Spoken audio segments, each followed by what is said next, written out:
We are in Tampa, Florida. We are covering the GOP convention and one of our favorite guests, Congressman Blake Farenthold of Texas. Congressman, it is so nice to meet you in person after you've been on the phone so many times on Camera Company. Good to see you, sir. Listen, I'm happy to meet you guys in person too. Much more fun in person. It is absolutely more fun in person. Are you having fun here in Tampa?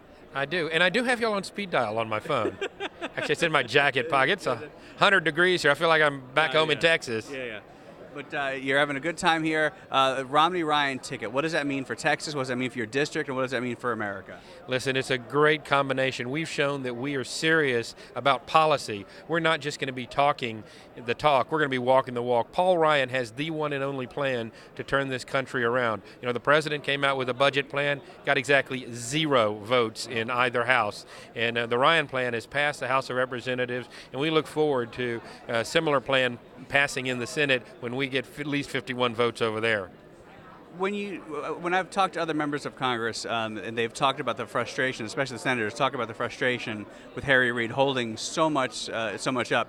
Do you think that is the reason why congressional ratings are so low at this point? Well, you know, they say it's a do-nothing Congress, but it's a do-nothing Senate. And we need to get that messaging straight because the American people need to know we're doing the job in the House of Representatives. You know, we've got probably 30-some-odd bills that will help turn this economy around sitting rotting on the table in the Senate.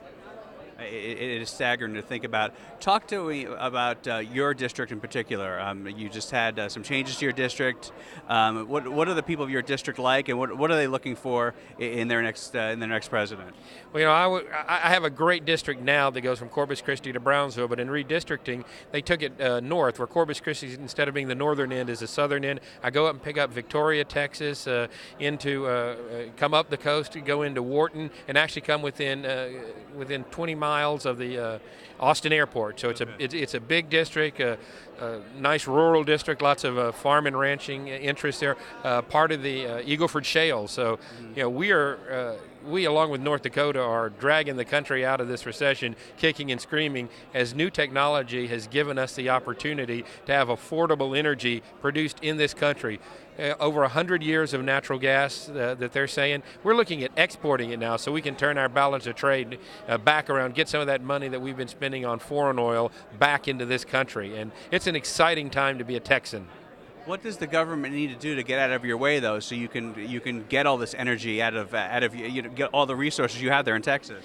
Well, I tell you, it never ceases to amaze me the number of people in Washington, D.C., elected officials and bureaucrats alike, that see the oil and gas industry as evil. We've got the technology to produce these resources in a clean, environmentally friendly manner. You know, natural gas is the cleanest fossil fuel there is out there, but you've got people in Washington who are working every day to make it more difficult to produce it and even stop it. I sometimes wonder if they wouldn't be happier if we were all living off of wind power alone, riding bicycles to work and singing Kumbaya every night. Congressman, we have you on a lot to talk about Fast and Furious, of course. Fast and Furious is mentioned in the Republican platform about the folly of it and how something like that could never happen again. Is it satisfying for you that the Republican Party has put it in the platform, and what does that mean for the future of this investigation?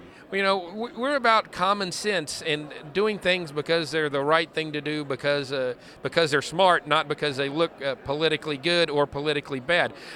I remain convinced on a personal level. I can't prove this, but it's my belief that Fast and Furious was let to happen so they could create an artificial crisis with respect to guns traveling into Mexico, and they could increase gun regulations, the Democrat administration. It's the only explanation. I just can't believe. Well, okay, I've been in Washington a year and a half now. Maybe I can believe. I can't believe they're that stupid to think that it's a good idea to let 2,000 guns go into the hands of drug lords in Mexico. These guys are nothing but terrorists. If you cross them, they don't just kill you, they kill your family.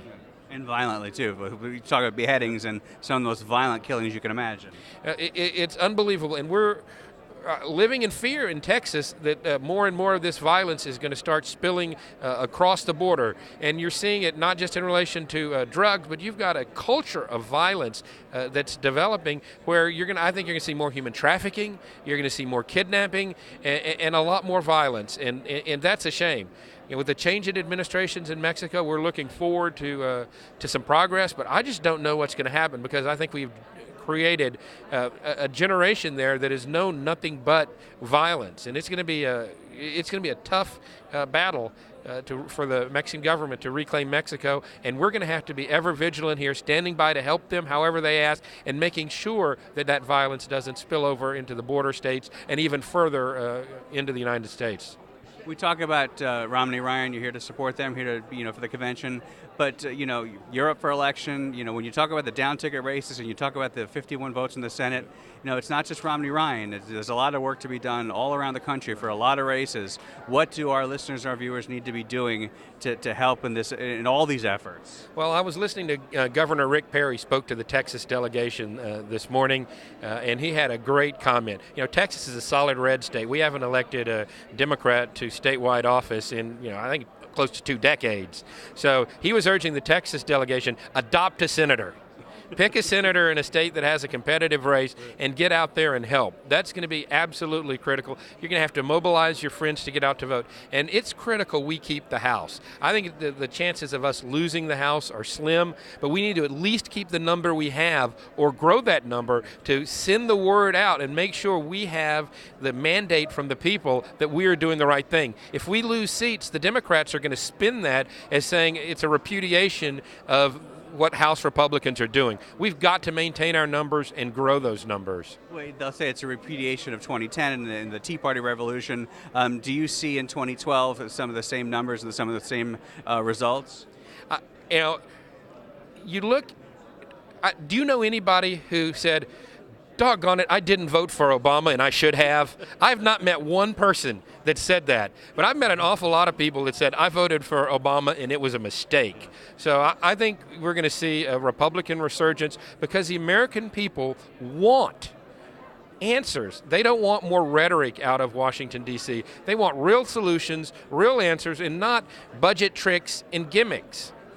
Fair enough, Congressman. It is an honor to meet you in person. Enjoy your time in Tampa, and I know we'll be talking to you down the road on Cam & Company. Well, like I say, y'all have got my cell phone number, and when Cam's picture comes up, I answer the call. We love it. Thank you, sir. Thank you.